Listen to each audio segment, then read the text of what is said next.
ఉంది. తప్పకుండా మీకు మేము అందరం సహకరిస్తామని చెప్తూ సెలవు తీసుకుంటాం. ఇప్పుడు రఘురామరాజు గారు.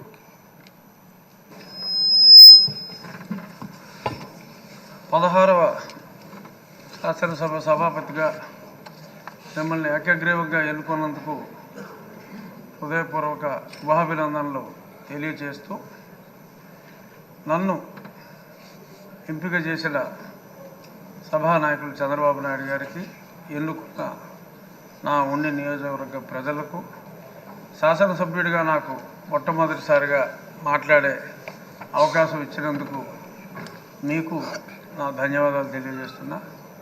అందరూ చెప్పారు, మీరు ఎన్నిసార్లు మంత్రులు చేశారు, ఎన్నిసార్లు ఎమ్మెల్యేలు చేశారు కాబట్టి సమయం కూడా తక్కువ ఇచ్చారు కాబట్టి వాటి జోలికి వెళ్లకుండా ఎన్నో దశాబ్దాలుగా నేను మీకు చిరపరిచితుడిని అయినప్పటికీ సభలో చెప్పుకోవాల్సిన అంశాలు కొందరే ఆ పేరుకి సార్థకత తీసుకొస్తారు. చిన్నవారికి అయ్యగా, మీ తోటి వయసులందరికీ అన్నగా, రాష్ట్ర ప్రజలందరికీ ఎంతో ప్రీతి పాత్రుడుగా, అయ్యన్న పాత్రుడుగా పరిపూర్ణమైన పేరు మీకు మీ తండ్రి గారు పెట్టారో తాతగారు పెట్టారో, ముందుగా వారికి నా ధన్యవాదాలు తెలియజేస్తూ, ఈ సభ పామరులందరికీ అర్థమయ్యేలాగా సరళమైన భాషలో మీరు మాట్లాడతారు.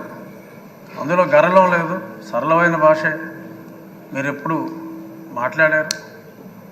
ఇప్పుడు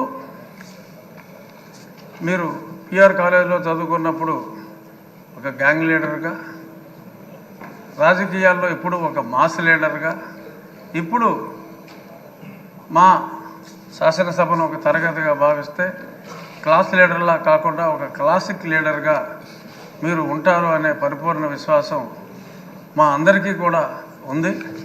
నిన్ననే మరి సింహంలాగా చెప్పుకునే వాళ్ళు సభకు వచ్చి వారి పేరు కూడా మర్చిపోయేలాగా పెప్ప అన్నారు. ఎందుకంటే అయ్యన్న పాత్రుడు గారిని సభాపతిగా ఎన్నుకుంటున్నారని అప్పటికే తెలిసిపోయింది కాబట్టి మరి వాళ్ళ పేరు కూడా మర్చిపోయే పరిస్థితి వచ్చింది.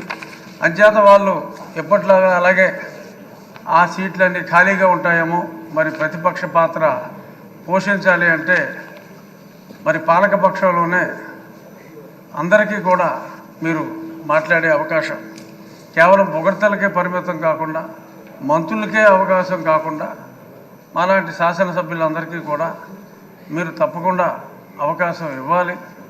సోదరుడు మనోహర్ గారు చెప్పినట్టు మాజీ స్పీకర్ గారు అందరికీ కూడా డిబేట్లో మాట్లాడి, ఒక శాసనసభ్యుడికి శాసనసభలో గౌరవం ఉన్నప్పుడే వారి అసెంబ్లీ స్థానాల్లో కూడా వారికి గౌరవం ఉంటుంది.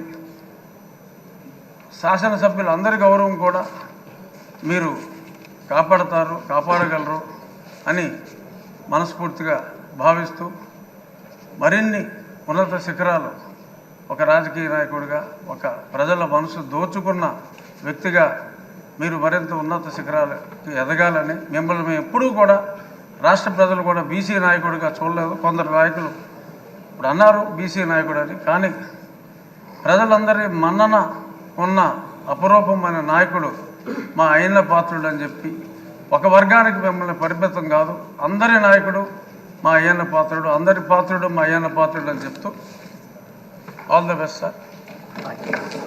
ఆంజనేయులు గారు ప్లీజ్ కొంచెం సమయం పాటించండి. ధన్యవాదాలు అధ్యక్ష. 16వ శాసనసభ